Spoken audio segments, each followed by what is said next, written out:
ये ताज़ियत की बिल्कुल इजाज़त नहीं होती। अच्छा। क्योंकि नबी करीम सल्लल्लाहु अलैहि वसल्लम ने 3 दिन तक ताज़ियत का हुक्म दिया, इसके बाद नहीं, क्योंकि ये गम ताज़ा करना हो जाता है और ये मुनासिब नहीं। लेकिन अगर किसी का इंतकाल हुआ है तो इस नियत से मिलने के लिए जाना कि वो गम में होंगे, उनका गम हल्का हो जाएगा, इसमें हरज नहीं है। जी हाँ, दिलजोई के लिए जाना।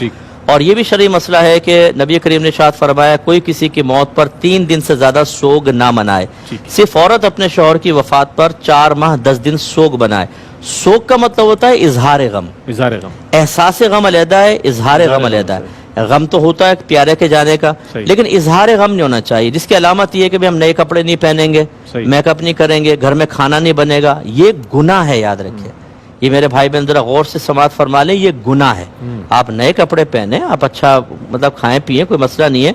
एहसास गम अपनी जगह पर है, लेकिन अगर आप इस वजह से नहीं पहनेंगे कि नहीं ये लोग क्या कहेंगे और हम इजहार गम करें, ये फिर गुनाह के अंदर चले जाएंगे।